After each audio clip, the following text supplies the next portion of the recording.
Now, leaders of one local group voicing their frustration at being excluded from today's juvenile justice hearing.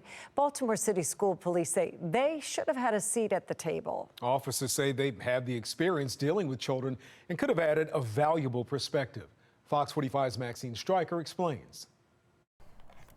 As members of the Maryland House Judiciary Committee gather virtually to address the rise in juvenile crime, some voices were noticeably absent. It makes us feel left out. Clyde Boatwright, president of the Maryland State Fraternal Order of Police and a sergeant with Baltimore City School Police who has decades of dealing with juveniles, says he and his members weren't invited to the table. Who better to give good insight on what we're actually seeing on the streets but our police officers? Who was invited? The Maryland Chiefs of Sheriffs Association, States Attorneys Association, Office of Public Defender, and the Department of Juvenile Services. I'm looking at members of the legislature who have made comments over and over that it's us, the police, that are getting it wrong. However, we're not being allowed to sit at the table and be a part of the solution. Boatwright says the Maryland FOP has 17,000 members defending the state daily who just want to be a part of the solution when it comes to juvenile crime. It's the biggest topic going on today,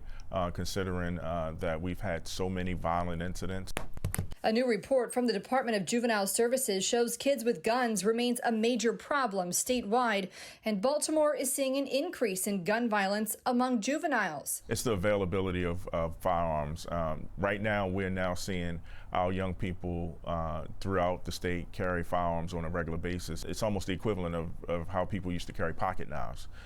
Now, people just arm themselves and decide that they want to, in some cases use it for, robberies. They're using it for carjackings.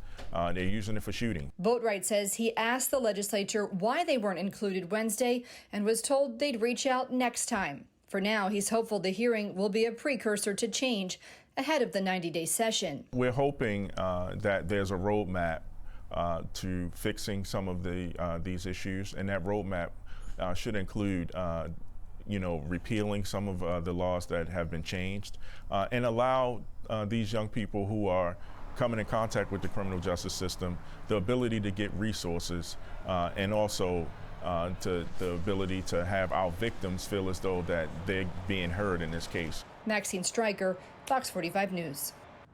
I'm Kai Jackson. Thank you for watching. Here's another video to watch. Also, please take a moment to subscribe to our channel.